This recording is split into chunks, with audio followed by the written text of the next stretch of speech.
Je me présente, je suis maître Géraldine Dauphin, je suis associée du cabinet Coubris et Associés, dans lequel j'exerce depuis maintenant 9 ans. C'est un cabinet qui est spécialisé en réparation de dommages corporels depuis 25 ans, qui intervient dans ce domaine depuis 25 ans, plus spécifiquement, et j'allais dire exclusivement, dans la défense des intérêts des victimes de dommages corporels, qu'il s'agisse alors aussi bien d'accidents de la circulation, d'accidents médicaux, d'accidents liés aux médicaments par exemple, ou d'agressions physiques, tout événement finalement qui crée un dommage corporel à la victime. Alors bienvenue encore une fois dans ce webinaire qui est une première pour le cabinet Coubris et Associés, que j'ai l'honneur d'animer pour cette inauguration. Pourquoi un webinaire? Tout simplement parce qu'il nous a semblé que précisément fort de notre expérience dans le domaine du dommage corporel, il était peut-être intéressant d'en faire profiter tout à chacun par le biais de ces webinaires qui sont donc évidemment gratuits, qui sont publics, qui sont destinés, j'allais dire, au plus grand nombre finalement de personnes intéressées par la matière. Alors évidemment en premier lieu les victimes de dommages corporels, mais pas que. Les étudiants en droit, les membres d'associations, les professions médicales qui pourraient vouloir rechercher ici quelques informations. Le but pour moi de ce webinaire, c'est précisément de vous donner des clés d'information, des clés de compréhension sur des points qui sont des points techniques, qui sont des points surtout essentiels de ce qui fait notre matière, le droit du dommage corporel, à la lumière, évidemment, de ce qui fait aussi à nous, au cabinet, notre pratique. Pourquoi un premier webinaire sur l'expertise médicale? Parce que finalement, c'est une évidence, puisque l'expertise médicale, elle est au cœur de notre matière, au cœur du dommage corporel. Très concrètement, vous êtes victime d'un dommage corporel, d'un accident. Vous cherchez à obtenir l'indemnisation de vos préjudices. C'est votre finalité. Et très souvent, évidemment, vous allez venir voir un avocat, vous allez venir nous voir en amont pour qu'on puisse vous assister, vous aider dans la poursuite de cet objectif. Je vais être obligée évidemment de schématiser parce que la matière est très, très vaste. Vous viendrez nous voir, j'allais dire, dans deux grandes hypothèses. Soit que vous avez été victime d'un accident de la circulation, soit que vous avez été victime d'un accident médical. Encore une fois, je suis un petit peu contrainte de schématiser, mais évidemment que les hypothèses sont malheureusement plus nombreuses. Dans les deux cas, l'expertise médicale va être le cœur du sujet, le cœur de votre dossier, et c'est ce qui va nous permettre finalement d'envisager l'indemnisation de vos préjudices. Ce sera toujours la première étape vers l'indemnisation du préjudice des victimes. Avec une nuance. Si vous avez été victime d'un accident médical, l'expertise médicale va poursuivre deux objectifs qui sont, j'allais dire, aussi fondamentaux finalement l'un que l'autre.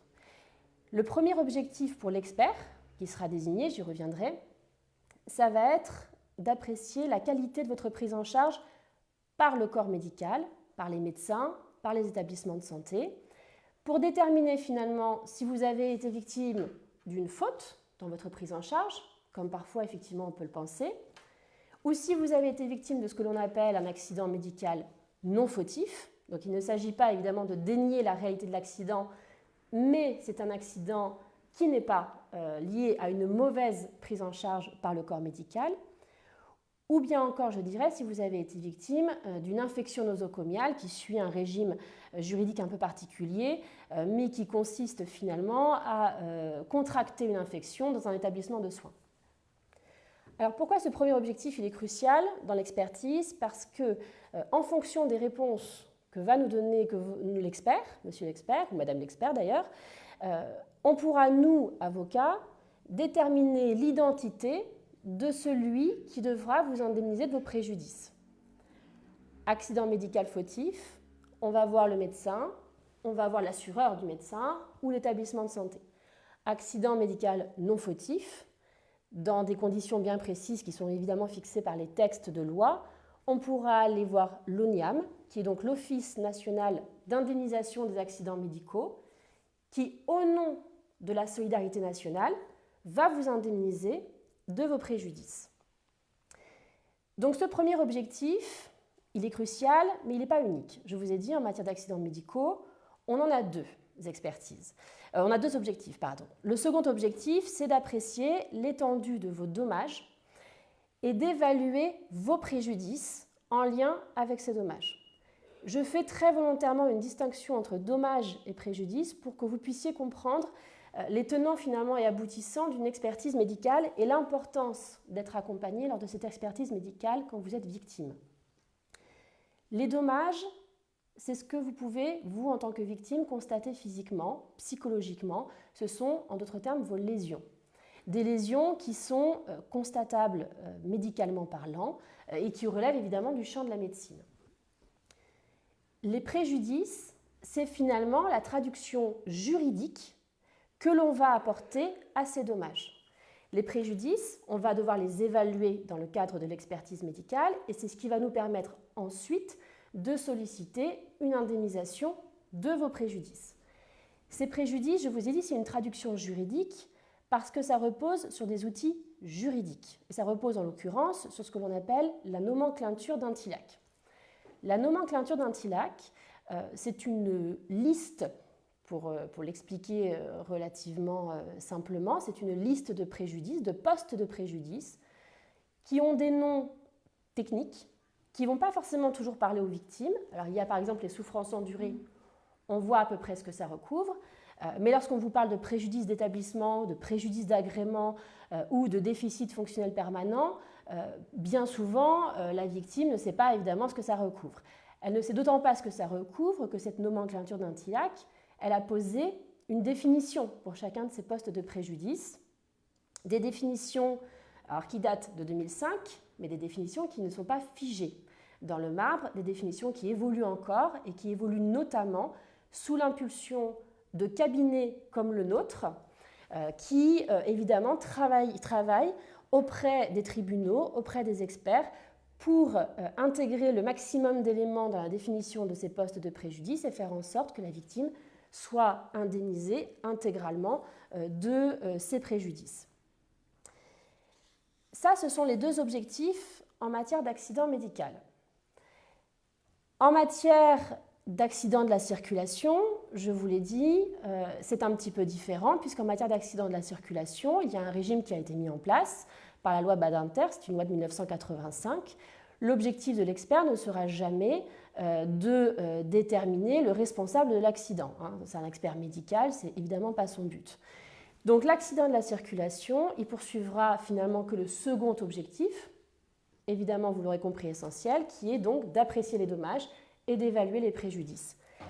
Avec cette précision qu'on va utiliser, c'est pour ça que cette expertise médicale est aussi importante et c'est pour ça que le reste de mes explications concernera finalement l'accident médical mais aussi l'accident de la circulation. On va apprécier les dommages et les préjudices avec les mêmes outils qu'en matière d'accidents médicaux. Ce qu'il faut que les victimes de dommages corporels puissent garder en tête, c'est que vous ne ressortirez jamais d'une expertise médicale avec le montant d'une somme que vous pourriez réclamer en réparation de vos préjudices. Ce n'est pas le rôle de l'expert et l'avocat qui vous donnera une somme soit sera très très fort, soit à mon sens sera très inconscient. Parce qu'on ne peut pas chiffrer en sortant d'expertise le montant des indemnités dues ou à réclamer. L'objectif lorsque l'on sort d'une expertise médicale, c'est d'avoir, en matière d'accidents médicaux encore une fois, un avis sur la qualité de la prise en charge, l'identité du débiteur à l'indemnisation, c'est-à-dire l'identité de la personne que l'on va pouvoir aller rechercher pour demander la réparation de vos préjudices, et puis évidemment l'évaluation de vos préjudices, selon la nomenclature d'un TILAC, comme je vous l'expliquais, avec un expert qui ne va pas fixer donc de somme d'argent, mais qui va décrire votre situation en fonction de certains postes de préjudice, qui va parfois évaluer vos préjudices sur des échelles de valeur. Je pense notamment aux souffrances endurées. On évalue les souffrances endurées sur une échelle de valeur de 1 à 7. Avec ce détail, qui n'en est pas un, c'est que cette échelle de valeur, elle est commune. Elle est commune à tout le monde, à toutes les victimes. Qu'on envisage une victime qui, par exemple, je ne sais pas, aurait eu une jambe cassée, à la victime qui, malheureusement, est aussi tétraplégique à la suite d'un accident. Donc c'est une échelle de valeur qui est commune pour tous et que les experts, évidemment, ont en tête, évidemment, ont connaissance et qu'ils vont appliquer pour certains postes de préjudice. Et puis dans d'autres cas, ils vont devoir fixer des pourcentages. C'est le cas notamment du déficit fonctionnel permanent qui sera évalué sur la base d'un pourcentage. C'est pour ça qu'effectivement, je vous expliquais, vous ne pourrez pas en tant que victime sortir d'une expertise avec un montant indemnitaire à réclamer. Ça, c'est le travail de votre avocat. Une fois que le rapport d'expertise aura été rendu et vos préjudices évalués selon le détail que je viens de vous donner. Donc l'expertise médicale, c'est un socle. C'est un socle évidemment de travail pour l'avocat, c'est un socle évidemment pour la victime, c'est une étape cruciale. Alors, je vois qu'on me pose des questions en même temps en direct, je vais tâcher d'y répondre dans la mesure du possible. Rafaela me demande si l'expertise est aussi valable pour une maladie professionnelle, tout à fait. Alors, il y a des processus qui sont mis en place, ça ne sera peut-être pas forcément l'objectif, en tout cas, les détails ne seront pas forcément donnés dans ce webinaire aujourd'hui, mais effectivement, c'est également tout à fait possible. On me demande également si l'expertise est payante. Alors, je vais y répondre dans un second temps. Je vais y répondre, d'ailleurs, j'allais vous dire même maintenant, puisque je vais envisager le cadre dans lequel se déroule une expertise médicale. Il faut là aussi qu'on puisse distinguer entre ce qui relève de l'accident médical et de ce qui relève de l'accident de la circulation. Pour les accidents médicaux, on a une pratique au cabinet qui est une pratique qui est bien ancrée maintenant et à laquelle on ne déroge pas puisqu'elle nous donne évidemment entièrement satisfaction. C'est de saisir la commission de conciliation et d'indemnisation de votre région lorsque l'on envisage d'obtenir l'indemnisation de votre préjudice et que vous avez évidemment été victime d'un accident médical. Cette commission de conciliation et d'indemnisation, c'est une commission qui est amiable, c'est une procédure amiable, donc ce n'est pas une juridiction. Elle est composée d'un président qui est un magistrat, avec un certain nombre de personnes qui l'entourent et qui représentent, j'allais dire, divers domaines du dommage corporel, que ce soit un représentant des usagers, par exemple, du système de santé, que ce soit des professeurs de droit, que ce soit des représentants de l'ONIAM dont je vous parlais tout à l'heure, qui est donc le fonds de solidarité qui est mis en place quand on est en présence d'accidents médicaux non fautifs. On a un certain nombre de personnes qui entourent donc ce magistrat et qui forment donc la commission de conciliation et d'indemnisation. Pourquoi est-ce que nous, on fait ce choix en matière d'accidents médicaux de saisir donc la CCI, de façon abrégée? D'abord parce que la CCI, ça nous permet d'obtenir rapidement la mise en place d'une expertise médicale. À partir du moment où le dossier est déposé, on a à peu près un délai entre 2 à 6 mois pour obtenir une expertise médicale. Parce que l'expertise médicale qu'on obtient dans le cadre de la CCI, elle est qualitative. Il faut savoir que les experts qui sont désignés par les commissions de conciliation et d'indemnisation, bien souvent, sont aussi des experts judiciaires, donc sont formés à la réparation du dommage corporel et sont formés à cette expertise qui, finalement, n'est pas qu'une expertise médicale, est une expertise médico-légale, donc qui suppose évidemment de connaître les textes applicables. Et puis, autre avantage, je dirais, de cette mesure d'expertise, c'est que les experts qui sont désignés sont des experts qui sont indépendants des parties. C'est-à-dire qu'ils ne connaîtront pas la victime, ils ne connaîtront pas les médecins qui sont mis en cause ou les établissements de santé mis en cause. Et si tel est le cas, ils sont censés effectivement se déporter et l'indiquer à la commission. Autre point non négligeable de l'expertise dans le cadre d'une procédure devant la commission de conciliation et d'indemnisation, c'est la gratuité précisément de cette expertise pour la victime. C'est une expertise qui est prise en charge par l'ONIAM, par le Fonds de solidarité, qui va donc, en quelque sorte, j'allais dire, offrir cette mesure d'expertise à la victime pour permettre d'apprécier la qualité de sa prise en charge et ses préjudices. Alors évidemment, la procédure amiable devant la commission de conciliation et d'indemnisation ne se limite pas à cette expertise médicale. La commission ensuite est amenée à se prononcer sur une éventuelle demande d'indemnisation en fonction du rapport d'expertise. Ce qu'il faut garder à l'esprit, c'est que même si cette procédure, qui je vous le rappelle est une procédure amiable, n'aboutit pas devant la commission de conciliation et d'indemnisation pour diverses raisons d'ailleurs, ce rapport d'expertise qui aura été déposé pourra être utilisé par nos soins ensuite, y compris devant des tribunaux judiciaires. Donc ça a une importance qui est vraiment fondamentale pour nous. Pour les accidents de la route, c'est un peu différent, puisque pour les accidents de la route, je vous l'ai dit, on a un régime juridique qui est un peu spécifique, qui est la loi de 85, qui est la loi Badinter. avec une volonté très clairement affichée de faciliter l'indemnisation des victimes d'accidents de la circulation. Alors, cette volonté affichée, j'allais dire qu'elle se poursuit même dans le travail d'expertise, puisque bien souvent, dans le cadre des accidents de la circulation, on va avoir des expertises qui vont être ordonnées par des assureurs. C'est également des expertises amiables qui sont ordonnées par les assureurs, soit l'assureur du véhicule de la victime, soit l'assureur de l'autre véhicule impliqué, donc du véhicule du responsable de l'accident. Dans l'un et l'autre cas, on a aussi, j'allais dire, un point commun avec l'expertise devant la CCI, c'est la gratuité pour la victime de cette mesure d'expertise. Gratuité, rapidité.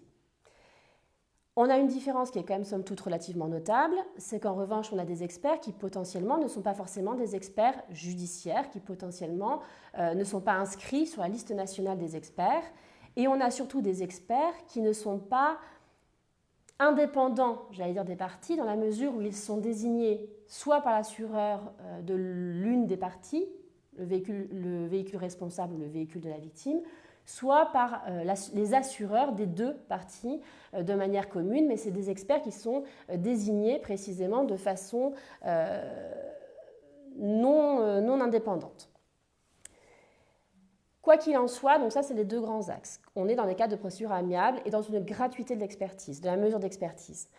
Il est aussi une possibilité que l'on utilise au cabinet, qu'on ne rechigne pas à utiliser au cabinet lorsque la situation s'y prête, même d'ailleurs après des expertises amiables qui finalement ne nous auraient pas convaincus ou donné satisfaction pour diverses raisons, là aussi sur lesquelles je reviendrai en toute fin d'explication. Mais il est possible effectivement d'aller aussi devant des tribunaux, devant des cours, devant des juridictions, demander des expertises que l'on qualifiera dans ces cas-là d'expertises judiciaires. Ces expertises judiciaires, elles ont un avantage indéniable, c'est que les experts qui sont désignés par les juges sont des experts judiciaires inscrits sur des listes nationales. Et donc c'est ce que je vous expliquais tout à l'heure, on a une compétence évidente des experts en matière de dommages corporels.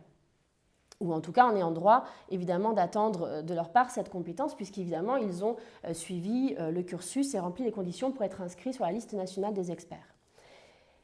L'inconvénient des expertises judiciaires, elle est, j'allais dire, double. Le premier inconvénient, c'est que pour obtenir une expertise, pour la mettre en place, la procédure est évidemment plus longue, plus fastidieuse pour les victimes qui, du coup, ne devront pas forcément attendre entre 2 à 6 mois, comme ça peut être le cas devant la commission de conciliation et d'indemnisation, mais seraient potentiellement amenés à attendre 12 à 18 mois avant qu'un tribunal puisse ordonner une expertise médicale et que cette expertise puisse être mise en place. Donc ça, c'est un premier point qui, évidemment, fait que nous privilégions, encore une fois, nous, dans notre pratique au cabinet Koubris et Associés, la saisine de commissions de conciliation et d'indemnisation pour accélérer le processus. Et puis le deuxième point, qui finalement n'est pas négligeable non plus, loin s'en faut, lorsque l'on envisage une expertise judiciaire, donc ordonnée encore une fois par une juridiction, c'est que cette expertise n'est pas gratuite. C'est finalement dans notre pratique l'un des rares cas où l'expertise médicale ne sera pas gratuite. Non seulement elle ne sera pas gratuite, mais il y a une pratique qui veut que cette expertise, elle est à la charge, aux frais avancés, comme on dit, de celui qui la demande. Et bien souvent, vous l'aurez compris, c'est nous, avocats de victimes, qui demandons pour le compte de la victime cette expertise médicale. Donc bien souvent, il est vrai que lorsque le juge ordonne une expertise judiciaire, ça sera à la victime de consigner les frais d'expertise, les honoraires finalement de l'expert, qui ne sont pas négligeables, puisqu'on parle en général d'un coût entre 2 000 et 3 000 euros. Donc ce point, évidemment, est extrêmement important et doit entrer dans la discussion avec l'avocat lorsqu'est envisagée la question d'une expertise judiciaire. Je vous donne, alors évidemment, je fais une aparté, mais je vous donne là les grands axes. Tout ce que je vous dis là est discuté ensuite avec votre avocat lorsque vous confiez votre dossier à un avocat. Il n'est pas question de vous laisser tout seul face à cette discussion-là. Ça, c'est le cadre dans lequel se déroule l'expertise. On a un troisième point qui, là encore, me semblait important à aborder avec vous, c'est comment se prépare une expertise médicale. Alors, je vois beaucoup de questions qui arrivent. Je vais tâcher, je pense, d'y répondre à la fin de mon intervention. Si cela convient, j'allais dire, à tout le monde, parce que je pense que je répondrai à certaines questions dans le fil, finalement, de mon intervention. Donc, comment se prépare une expertise médicale ? On a saisi la commission de conciliation et d'indemnisation, on a saisi des assureurs en matière d'accident de la circulation, on a saisi un tribunal, on a obtenu la désignation d'un expert. Premier point, cet expert, sauf effectivement dans le cas des expertises amiables entre assureurs, ce n'est pas nous qui le choisissons. C'est un expert qui va nous être imposé, voire parfois plusieurs experts d'ailleurs de spécialités distinctes, qui vont nous être imposés par l'organisme ou la juridiction qui va ordonner l'expertise. Deuxième point, une expertise médicale, elle est contradictoire. C'est-à-dire que pour pouvoir être opposé à notre adversaire, il va falloir effectivement qu'il soit introduit dans la procédure et qu'il participe à cette expertise médicale.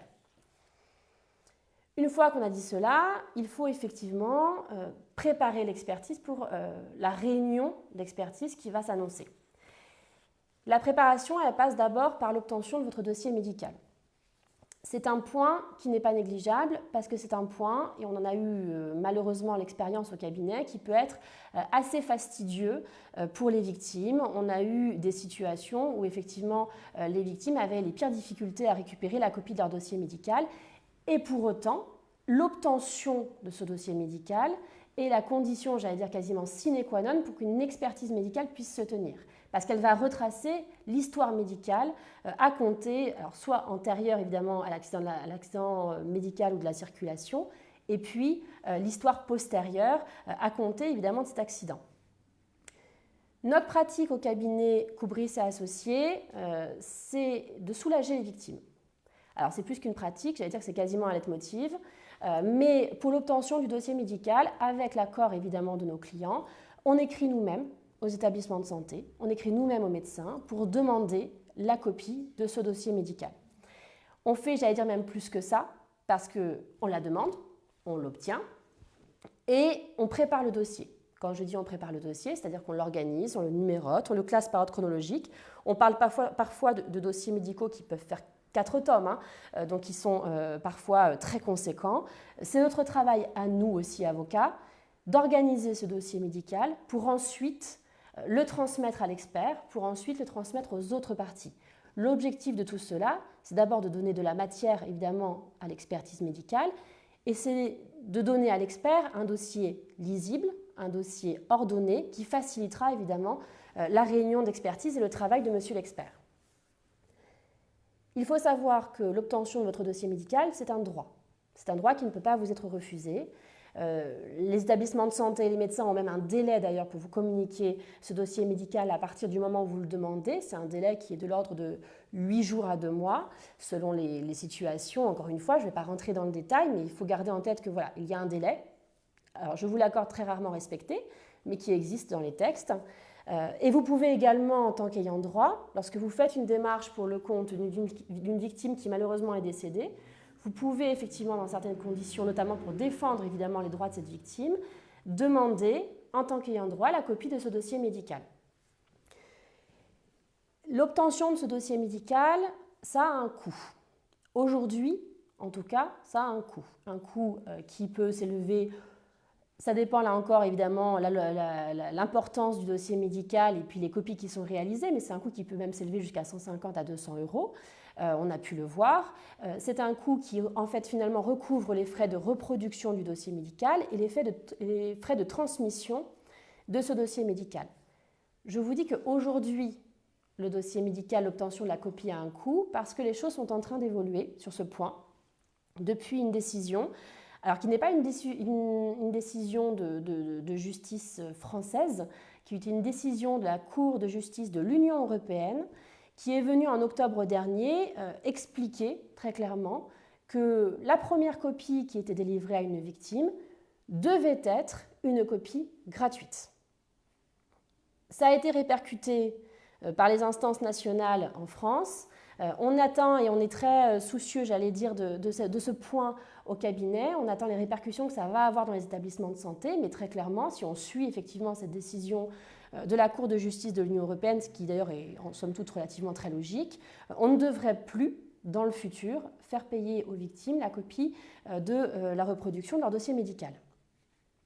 Donc ça, c'est le premier point, c'est le dossier médical. Une fois qu'on a obtenu le dossier médical, on l'a transmis aux experts, il va falloir le préparer. Ce dossier médical, il va falloir préparer surtout la réunion d'expertise qui va suivre. Ce travail de préparation, il incombe en premier lieu à l'avocat qui va vous assister en expertise. Cet avocat, il va évidemment lui-même finalement faire le travail de l'expert avec ses yeux d'avocat, il va prendre le dossier médical, il va tâcher de percevoir les difficultés techniques qui vont pouvoir se poser, les débats qui vont pouvoir être en question dans la future réunion d'expertise. Il va tâcher de se faire finalement une première impression sur le fond de votre dossier et sur l'évaluation des préjudices qui pourraient en découler.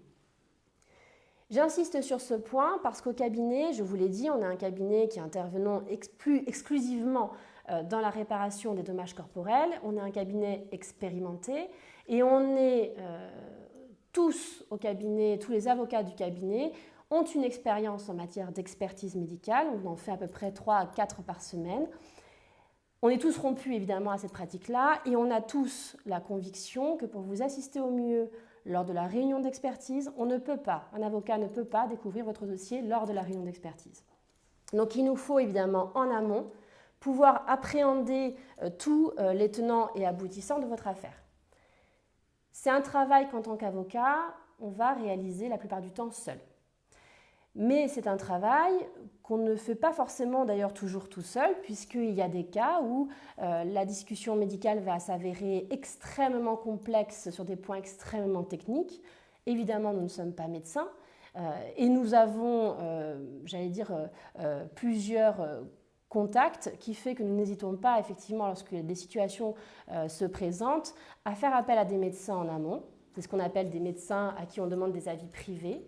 À leur soumettre en amont le dossier médical, à leur soumettre en amont les questions que nous nous posons pour qu'on puisse finalement avoir de ce médecin un avis sur ce que devraient être, les conclusions de la future réunion d'expertise et les points sur lesquels il conviendra d'insister lors de la réunion d'expertise avec l'expert qui aura été désigné.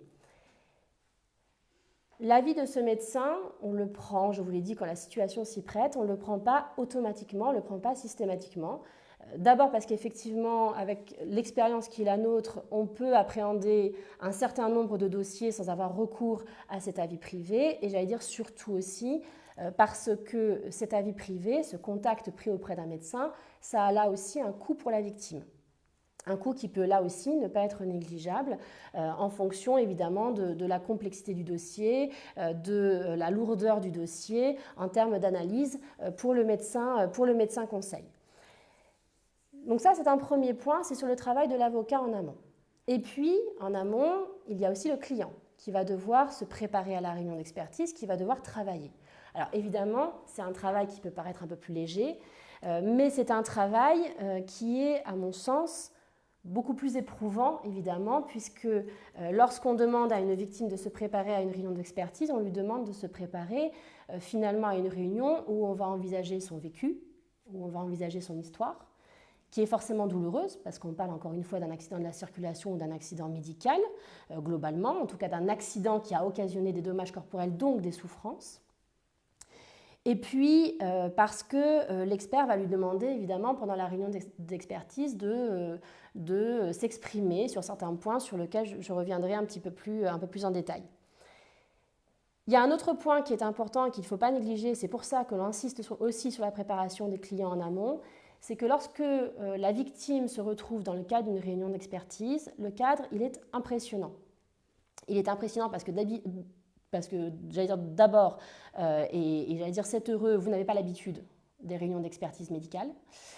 Donc vous vous retrouvez dans un contexte où vous êtes face à un expert que vous ne connaissez pas, où vous êtes à côté d'un avocat, de votre avocat évidemment, qui est là pour vous rassurer, c'est son rôle premier également, mais vous êtes face à des médecins en matière d'accidents médicaux, notamment à des médecins que vous mettez en cause, contre qui vous pouvez ressentir aussi de la colère, contre qui vous pouvez avoir des griefs, qui sont eux-mêmes accompagnés de médecins conseils que vous ne connaissez pas, accompagnés d'avocats que vous ne connaissez pas. Donc vous vous retrouvez finalement au milieu de tout cela et on vous demande de vous exprimer sur votre vie.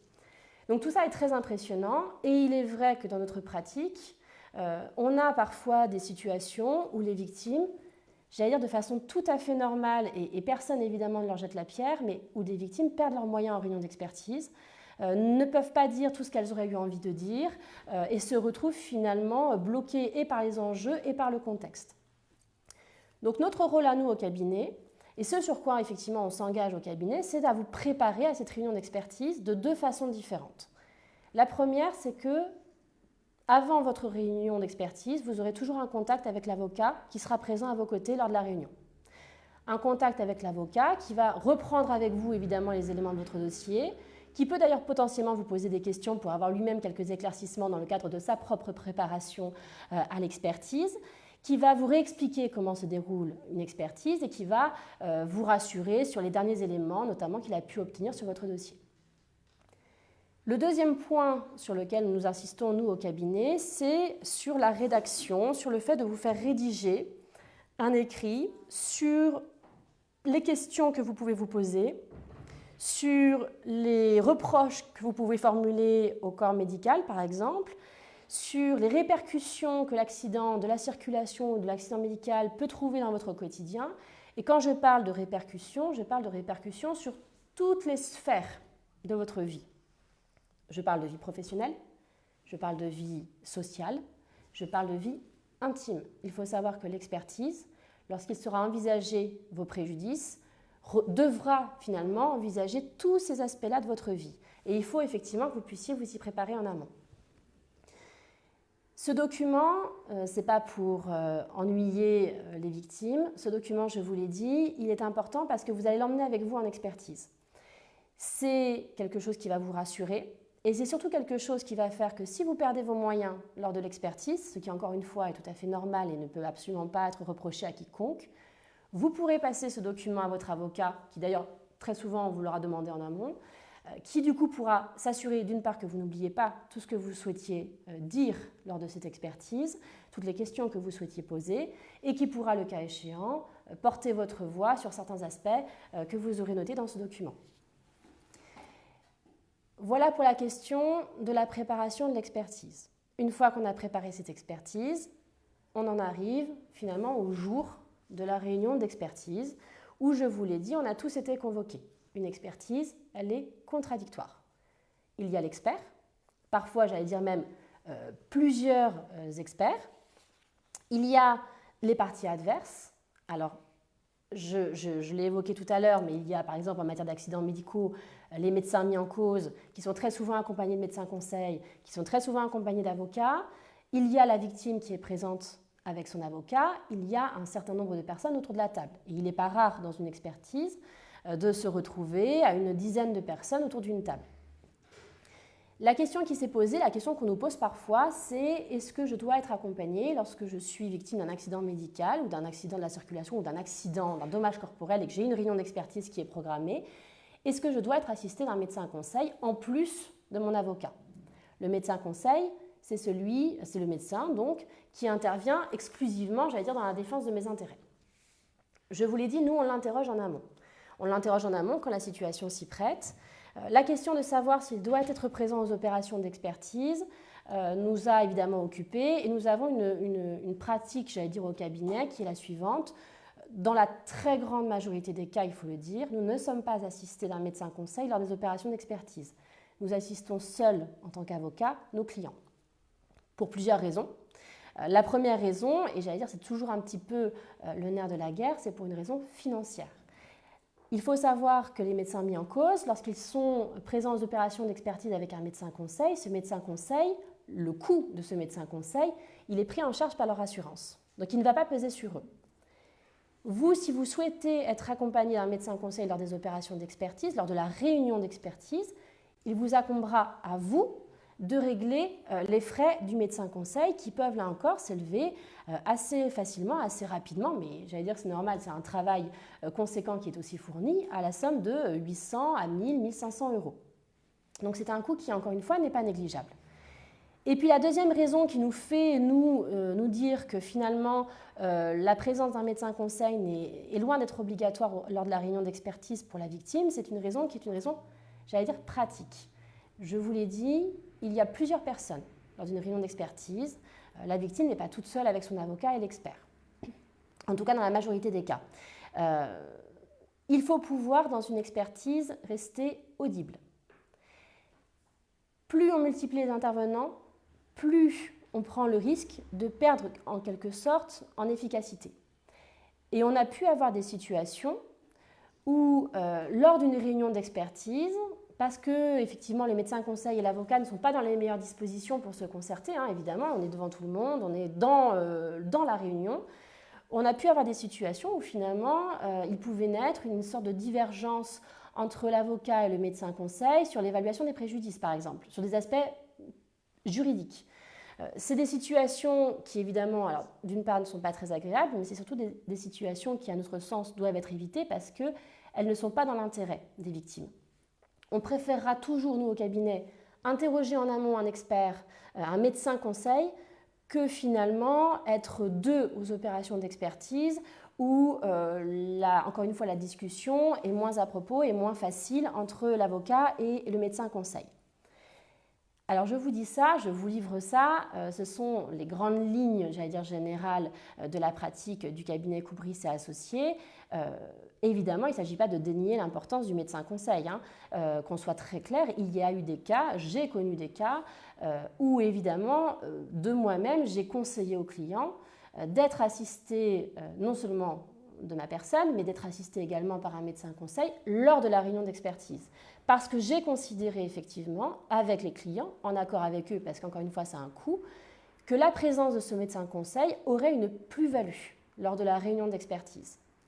Et en général, lorsque l'on conseille cela aux clients, ce qui, encore une fois, n'est pas la majorité des cas que nous rencontrons, et même des cas plutôt rares, mais quand nous le conseillons, c'est toujours efficace. C'est toujours effectivement efficace et je n'ai jamais eu, moi, de déconvenus avec des médecins conseils que nous avions effectivement sollicités. Donc tout ceci, finalement, va dépendre, encore une fois, et j'allais dire comme toujours, de la meilleure défense possible des intérêts de la victime. Donc nous sommes tous réunis et va commencer l'expertise. L'expertise, très concrètement, l'expertise médicale, elle va se dérouler en 3 étapes. Ces 3 étapes qui sont classiques, ces 3 étapes qui parfois, selon l'expérience de l'expert ou l'originalité, j'allais dire de l'expert, peuvent être un peu mélangées, mais ces 3 étapes qui sont aussi essentielles les unes que les autres. La première étape, on va, ce que moi j'appelle, dérouler votre histoire clinique, d'où l'importance du dossier médical. L'expert qui aura fait le même travail que nous en amont de l'étude de votre dossier médical va devant l'ensemble des parties redérouler votre histoire clinique, votre état, ce qu'on appelle l'état antérieur, donc l'état de santé qui était le vôtre avant l'accident, et l'état de santé qui est le vôtre depuis l'accident avec les conséquences que ça a eu. C'est une étape où la victime va être sollicitée, les médecins mis en cause aussi lorsque nous sommes en présence d'un accident médical, parce que l'expert va pouvoir potentiellement poser des questions pour avoir des éclaircissements sur le déroulement finalement de toute cette histoire clinique. C'est aussi l'étape où l'expert va demander à la victime quels sont ses griefs et ses doléances. Alors ce sont des mots qui font toujours un petit peu peur, où les victimes ne savent pas vraiment quoi mettre derrière. Très clairement, et ça c'est discuté encore une fois en amont avec l'avocat avant la réunion, mais très clairement les griefs, c'est les reproches que la victime peut nourrir dans sa prise en charge médicale. Les doléances, c'est les plaintes, c'est le ressentiment physique, psychologique qu'elle subit depuis cet accident.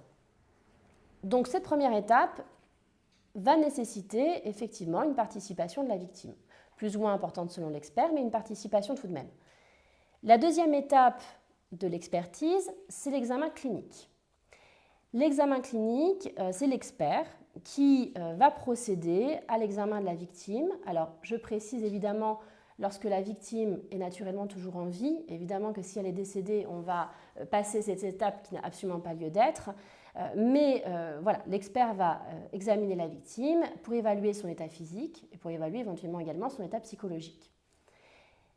Cet examen clinique, c'est un examen qui est purement médical. Et qui pose évidemment la question de la présence de l'avocat de la victime à l'examen clinique. Alors, disons-le tout de suite, lorsque l'examen touche des parties particulièrement intimes du corps de la victime, et je pense notamment aux examens gynécologiques, nous ne serons pas présents à l'examen clinique, ne serait-ce que par décence pour la victime. Ça, c'est quelque chose qui est tout à fait clair et tout à fait net. Pour le reste, lorsqu'il s'agit d'évaluer notamment des dommages moteurs, des dommages neurologiques, on va se poser la question effectivement de la présence de l'avocat à l'examen clinique. C'est un vaste débat.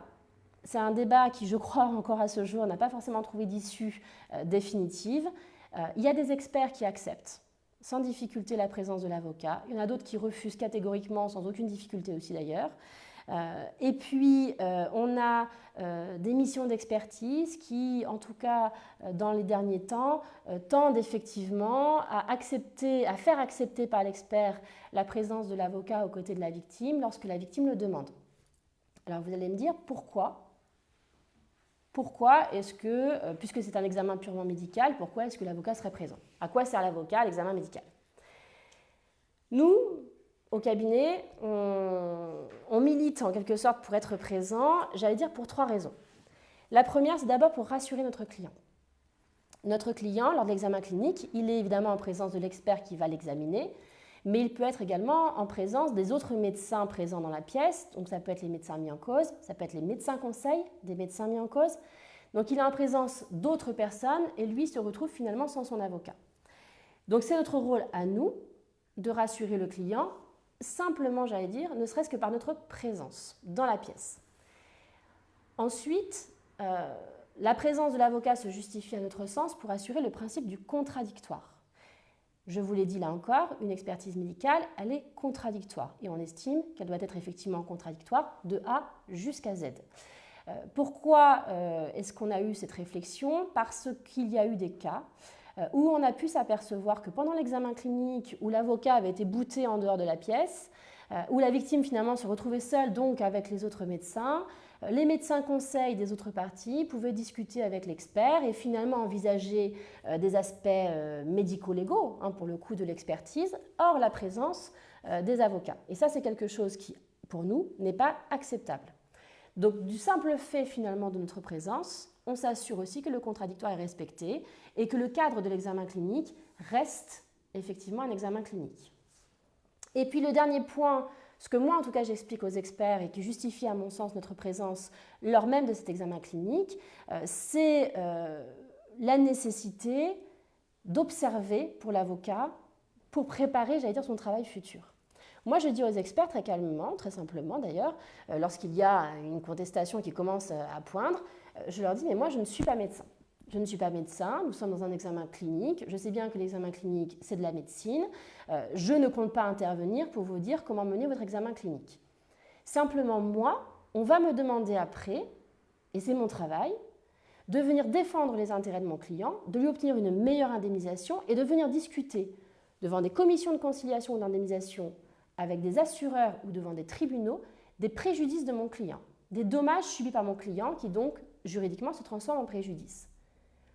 Le simple fait d'assister à votre examen clinique, ça me permet de me rendre compte, moi, visuellement, concrètement, de ce que sont les dommages de mon client au-delà d'un dossier médical.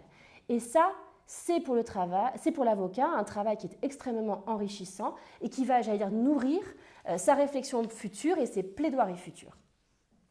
Donc c'est la raison pour laquelle, au cabinet, on a une position qui est très claire sur ce point.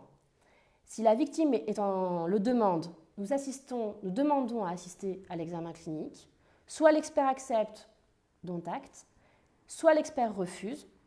Dans ces cas, nous demandons à ce que la victime soit toute seule dans la pièce avec l'expert, en dehors de la présence des autres médecins, des parties adverses, notamment des médecins conseils. Je tiens à vous rassurer, c'est quelque chose, lorsqu'on me demande en tout cas, qui est en général relativement bien compris par les médecins conseils des parties adverses, qui en général évidemment ne s'y opposent pas.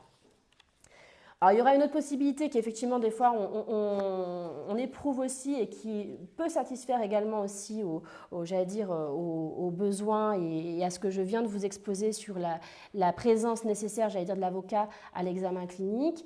Ça serait finalement que l'examen clinique se déroule dans une pièce où est présent effectivement l'avocat, mais où l'examen clinique se déroule derrière un paravent, ce qui respecte évidemment l'intimité de la victime, mais ce qui permet aussi à l'avocat d'entendre finalement les échanges, de s'assurer que le contradictoire est respecté et puis de suivre finalement le raisonnement de l'expert sur l'examen clinique. Une fois que cet examen clinique est passé, où la victime a donc encore été sollicitée, on passe à la troisième étape qui est la discussion médico-légale. Cette discussion médico-légale, c'est la dernière étape donc, de l'expertise médicale, ce n'est pas la moindre, puisqu'il s'agit de celle où l'expert va donner son avis sur la qualité de la prise en charge, sur l'importance des dommages et sur donc la fameuse évaluation des préjudices. Il va en quelque sorte, c'est même pas d'ailleurs en quelque sorte, c'est une obligation qui lui est faite, répondre à la mission d'expertise qui lui est donnée, mission dans laquelle finalement il a plusieurs questions qui lui sont posées qui va permettre d'envisager l'intégralité du dossier qui lui est soumis. Alors c'est une vraie étape de discussion, c'est là en général où les avocats commencent à chauffer leur voix, et les médecins conseils d'ailleurs aussi lorsqu'ils sont présents. C'est là en général aussi où la victime n'est plus sollicitée, parce qu'on rentre précisément dans une discussion qui est au-delà d'une discussion médicale, qui est une discussion médico-légale, une discussion juridique. Il y a des experts, il y a même, de plus en plus d'experts, qui font même d'ailleurs le choix de faire sortir la victime de la salle à ce moment-là, alors peut-être pour leur épargner les éclats de voix et les désaccords des uns et des autres, mais surtout parce qu'ils considèrent que finalement la victime ne va pas réussir à suivre cette étape qui, encore une fois, est une étape juridique où on emploie des termes juridiques, qui recouvrent des définitions juridiques, où évidemment, lorsqu'on est profane en droit, on ne peut pas comprendre grand-chose. Et ils font ce choix-là, finalement, d'épargner à la victime cette dernière étape et de ne la faire rentrer dans la salle de réunion que pour lui donner à la fin de la réunion les conclusions, finales, de l'expert. Ça, c'est une possibilité, ça peut se voir. Mais en tout état de cause, ce qui est certain, c'est qu'il faut pour une victime, en tout cas c'est notre conseil, que la victime soit assistée d'un avocat lors de l'expertise médicale, parce que précisément sur cette dernière étape, il n'y aura qu'un avocat qui pourra avoir toute la dimension juridique pour permettre d'appréhender au mieux les tenants et aboutissants des conclusions qui vont être prises par l'expert et pouvoir discuter précisément ces conclusions. Les conclusions de l'expert, je vous l'ai dit, ça va remplir donc les deux premiers objectifs que je vous parlais là en matière d'accidents médicaux, sur la qualité de la prise en charge, l'évaluation des préjudices. Sur l'évaluation des préjudices, l'expert va devoir se prononcer sur un point sur lequel j'insiste, en tout cas que je mets en évidence parce que c'est un point qui va conditionner aussi la suite. L'expert il va devoir se prononcer sur le fait de savoir si l'état de santé de la victime est consolidé. On nous parle souvent, et on vous parle souvent en tant que victime, de consolidation sans que vous puissiez parfois toujours savoir ce que ça recouvre. En droit, la consolidation, ce n'est rien d'autre finalement qu'une stabilité des lésions. C'est-à-dire que l'expert, on va lui demander, lorsqu'il examine le dossier médical, lorsqu'il examine la victime dans le cadre de l'examen clinique, s'il considère que le dommage a entraîné, l'accident a entraîné donc des dommages qui eux-mêmes ont entraîné des lésions qui sont aujourd'hui stabilisées, c'est-à-dire qu'on n'attend pas a priori d'évolution dans le futur, dans un sens amélioration comme dans un autre aggravation. Si l'expert considère que vous êtes consolidé, il va déterminer une date de consolidation, qui n'est pas forcément le jour de l'expertise, qui peut même être d'ailleurs antérieure. Mais surtout, il va pouvoir évaluer l'ensemble de vos préjudices.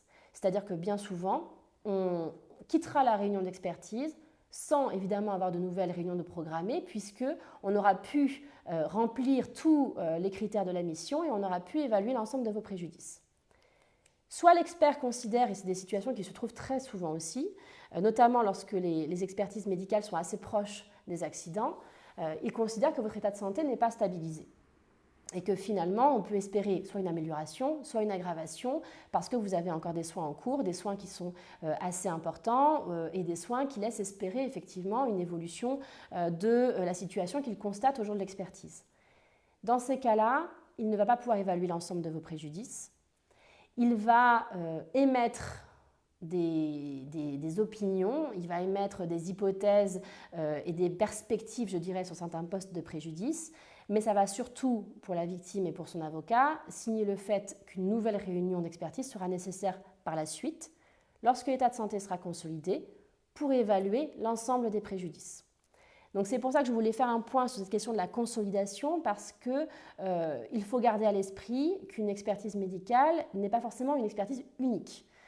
Il peut y en avoir une deuxième lorsque l'état de santé, par exemple, de la victime n'est pas consolidé. Autre hypothèse où il peut y avoir une autre réunion d'expertise, c'est lorsque, par exemple, on n'est pas satisfait par les premières conclusions de l'expert.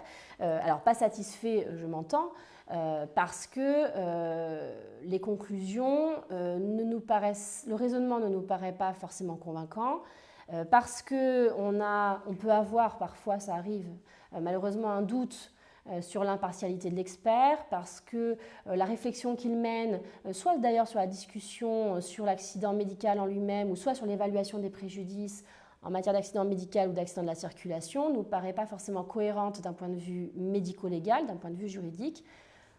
Bref, j'allais dire en résumé, on n'est pas satisfait par ces conclusions parce qu'on émet un doute sur la véracité finalement de ces conclusions.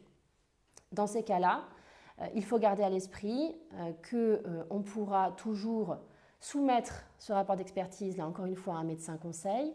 On pourra toujours récupérer des éléments pour permettre ensuite de saisir par exemple un tribunal et demander une nouvelle mesure d'expertise, soit une nouvelle mesure d'expertise judiciaire, soit même une contre-expertise devant la commission de conciliation et d'indemnisation ou devant les tribunaux. On pourra de toute façon envisager évidemment le dossier, et ça c'est encore une fois le rôle de votre avocat qui discutera avec vous après des conclusions de l'expert.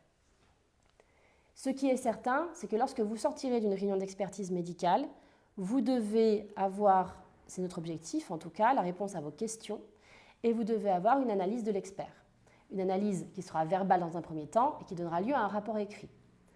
Une expertise, ça dure à peu près, alors c'est très variable dans le temps, mais ça dure à peu près entre 2 heures, 2 heures et demie, ça peut même parfois aller jusqu'à 4 heures d'expertise, 4 heures et demie d'expertise, en fonction évidemment du nombre de parties qui sont en présence et en fonction, encore une fois, de la lourdeur de la prise en charge médicale. J'entends par là l'importance du dossier qui nécessite évidemment de s'y plonger parfois pendant de longues heures. Mais c'est un travail, encore une fois, qui est nécessaire. Voilà ce que je voulais, moi, vous présenter en tout cas sur l'expertise médicale. J'espère ne pas avoir été trop vite. J'espère avoir été relativement exhaustive, c'est compliqué parce que, encore une fois, chaque cas est particulier. Ce qu'il faut véritablement garder en tête, j'allais dire, s'il y a une chose à garder en tête, c'est qu'effectivement, une expertise médicale, c'est une étape essentielle pour obtenir l'indemnisation de vos préjudices. C'est une étape même, j'allais dire, cruciale. C'est une étape qui peut être renouvelée dans le temps, encore une fois, soit parce que votre état de santé n'est pas consolidé, soit parce qu'on n'est pas satisfait par les premières conclusions, qu'on demande une nouvelle expertise, soit parce que, autre solution d'ailleurs, votre état de santé a été jugé consolidé, mais malheureusement, dans les années qui ont suivi, vous avez subi une aggravation de votre état de santé et on est obligé de faire une nouvelle expertise pour évaluer vos préjudices. En tout état de cause, il faudra en passer par cette étape-là pour pouvoir ensuite demander une somme indemnitaire acquis de droit.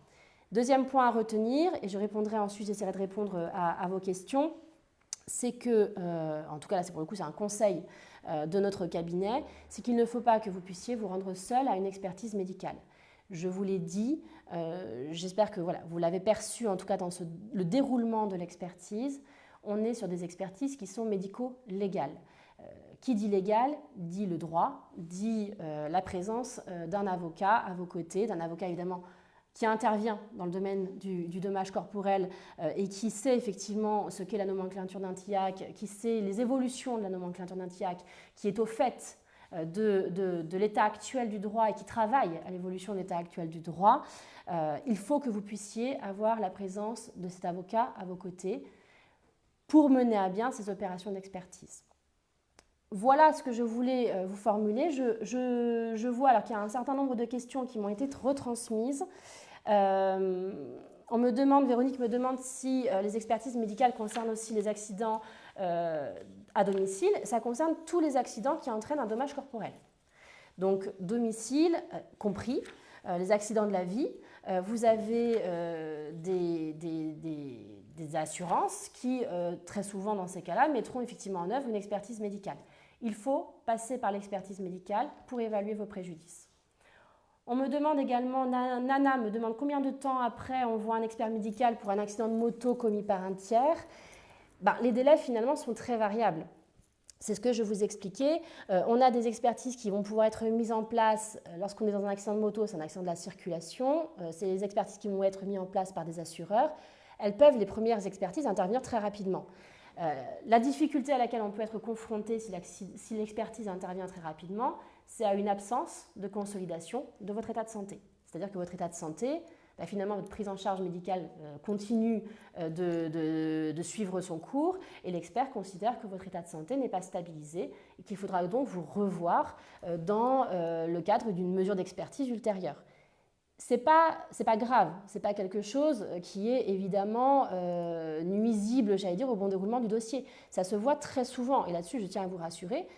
C'est même parfois d'ailleurs important lorsqu'on est notamment face à des accidents médicaux qui ont lieu, par exemple, sur des enfants, qui ont lieu encore plus, j'allais dire, à la naissance, sur des bébés.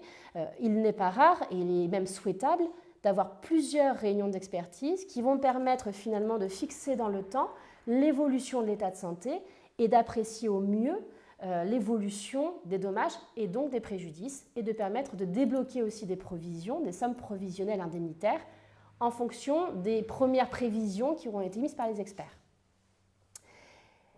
Sarah me dit avec la CCI, l'indemnisation est moindre. Alors, là, on ne rentre pas dans l'expertise médicale, on rentre dans le après l'expertise médicale, dans les suites, une fois qu'effectivement on a déterminé les dommages et les préjudices qui en découlent.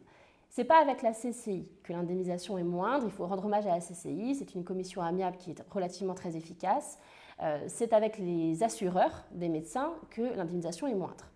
Puisqu'il faut savoir que la commission, elle va inviter les assureurs de médecins ou alors l'ONIAM, l'Office national d'indemnisation des accidents médicaux, à vous indemniser. Elle les invite, elle ne les contraint en rien et évidemment, ils restent libres de l'offre qu'ils vont vous faire. Et il est vrai, ça c'est une vraie réalité et une vraie problématique même, je dirais, dans le schéma qui est le nôtre actuellement en France. Les médecins, les assurances des médecins et le barème d'indemnisation de l'ONIAM, de l'Office national d'indemnisation des accidents médicaux, est largement défavorable aux victimes par rapport aux sommes que, par exemple, les tribunaux judiciaires peuvent allouer. Et c'est là où je vous expliquais, la CCI pour nous, c'est une étape qui est essentielle, mais ce n'est pas forcément une finalité pour nous. Parce que ce qu'il nous faut, c'est effectivement ce rapport d'expertise médicale, l'offre d'indemnisation si elle est émise, mais si l'offre ne nous satisfait pas, on vous conseille évidemment pour ensuite partir en procédure sur la base du rapport d'expertise qui a été établi, mais pour demander des indemnités bien plus conséquentes. Thierry me dit « Bonjour, en cas de dommage corporel suite à un geste chirurgical, y a-t-il un délai de prescription ?» Il y a un délai de prescription. Alors là encore, je sors un peu du cadre de l'expertise médicale. Il y a effectivement un délai de prescription. Alors c'est un délai de prescription qui est relativement large, mais c'est effectivement un délai de prescription qui, en théorie, s'apprécie aussi par le biais de l'expertise médicale, puisque les actions, d'une manière générale, en dommage corporel, elles sont prescrites par 10 ans à compter de la consolidation de l'état de santé de la victime. On retombe sur l'expertise médicale, on retombe sur la nécessité effectivement de soumettre la question à un expert pour savoir quand est-ce que votre état de santé est consolidé. Nathalie me dit, est-ce que les frais d'honoraires peuvent être pris par la protection juridique de l'assurance véhicule ? Alors, votre protection juridique peut tout à fait, effectivement, en matière d'accident ou en matière d'accident de la circulation ou d'accidents médicaux, les frais peuvent tout à fait être pris en charge par votre protection juridique. On interroge d'ailleurs, lorsque les clients viennent nous rencontrer au cabinet, c'est l'une des premières questions effectivement de la prise en charge. Est-ce que vous avez une protection juridique? On va se rapprocher de la protection juridique et effectivement, alors, elle intervient sur des frais d'honoraires lorsque précisément on est dans le cadre d'expertise judiciaire et que vous devez notamment avancer des frais. C'est là où effectivement la protection juridique peut avoir un vrai intérêt sur cette question. Alors ce n'est pas vraiment des frais d'honoraires d'ailleurs, c'est des frais d'avance sur les honoraires de l'expert. Mais effectivement la protection juridique peut tout à fait intervenir et elle sera interrogée de toute façon par nos soins. Comment se passe, alors Ange me dit, comment se passe l'expertise quand la victime est décédée? Est-ce que les avocats ne peuvent pas être présents? Alors, ils peuvent tout à fait être présents. Lorsqu'une victime est décédée, c'est donc les ayants droit qui vont faire le dossier, qui vont monter le dossier, qui vont demander une expertise médicale pour savoir s'il y a eu une difficulté évidemment dans la prise en charge, parce qu'on se situe en matière d'accidents médicaux, la plupart du temps évidemment. Les avocats, ils assistent les ayants droit. Et en assistant les ayants droit sont convoqués aux opérations d'expertise et les avocats assisteront évidemment aux opérations d'expertise comme finalement ce que je viens de vous expliquer en termes de déroulement. Donc les avocats peuvent tout à fait être présents même lorsque la victime directe est décédée. C'est simplement ce que je vous disais, dans le déroulement de l'expertise, on n'aura pas la deuxième étape qui concerne l'examen clinique, par la force des choses. Claudine me dit, peut-on entamer une action pénale après la clôture du dossier amiable? Alors là, on dévie, j'allais dire, largement de l'expertise médicale, du thème qui nous occupe aujourd'hui.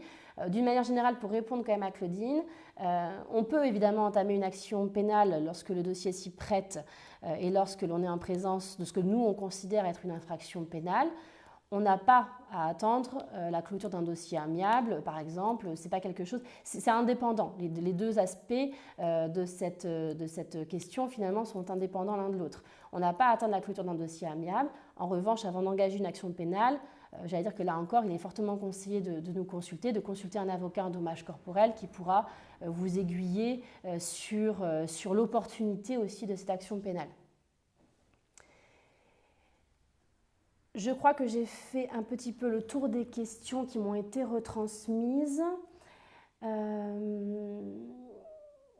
Jean-Pierre nous dit « Mon fils a eu un accident de la route et n'a pas été vu par un expert car l'assurance n'a pas jugé cela opportun. Est-ce normal ?» Alors non, pas vraiment normal. D'une manière générale, je vous l'ai dit, pour obtenir l'indemnisation de vos préjudices et pour s'assurer que l'indemnisation de vos préjudices soit intégrale, sans perte ni profit, comme nous dit la formule consacrée en droit, il faut une expertise médicale.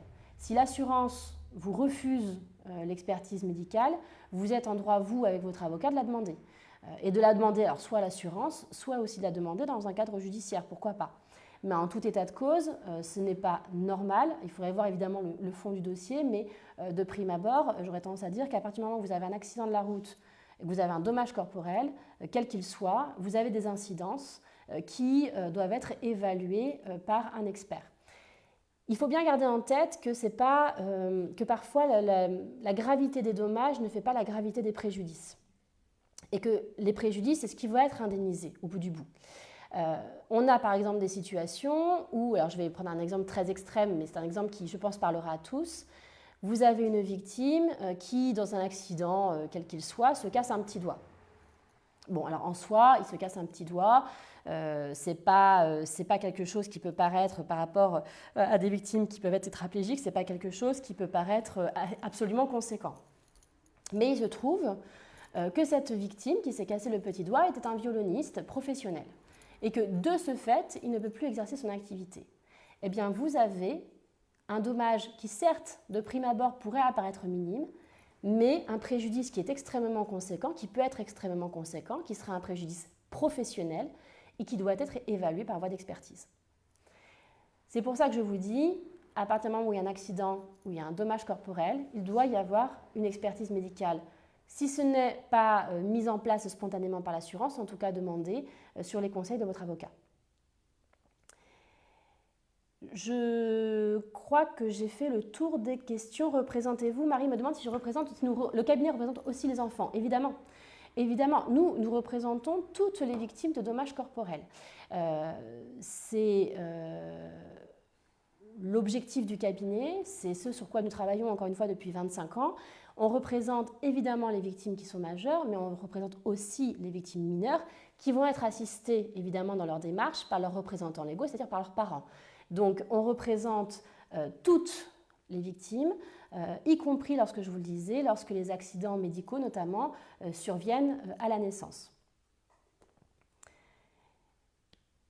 Angèle me demande, en cas de deuil pathologique, est-ce qu'on doit aussi s'attendre à se retrouver devant une dizaine de personnes? Alors, il y a une petite peut-être subtilité, alors que je n'ai pas abordée ici, mais que je vais aborder. Lorsque vous avez un deuil pathologique, il y a une expertise qui va être mise en place. Alors, je ne sais pas dans quel cadre le deuil pathologique survient. J'imagine en cas d'accident de la circulation, ou en tout cas même en cas d'accidents médicaux d'ailleurs. C'est en tout cas de décès d'une victime directe. Toujours est-il qu'il y a une expertise qui est mise en place. Et on peut effectivement dans ce cadre-là, et on doit dans ce cadre-là, demander à ce qu'un expert psychologue ou un expert qui ait une spécialité en psychiatrie puisse examiner la victime. Et si ce n'est pas possible, si l'expert qui est désigné n'a pas cette spécialité-là, l'expert désigné pourra désigner ce qu'on appelle un sapiteur, un expert sapiteur, c'est-à-dire un de ses collègues qui aura cette spécialité et qui examinera la victime. Lorsqu'on est dans des avis sapiteurs, lorsqu'on a donc une réunion qui finalement est un petit peu décrochée de la réunion principale, toutes les parties ne viennent pas forcément. Et notamment lorsqu'on est dans des expertises psychologiques ou dans des expertises avec des experts psychiatres, très souvent on a d'abord beaucoup moins de monde de présent, on a potentiellement effectivement un médecin conseil ou un représentant de la partie adverse.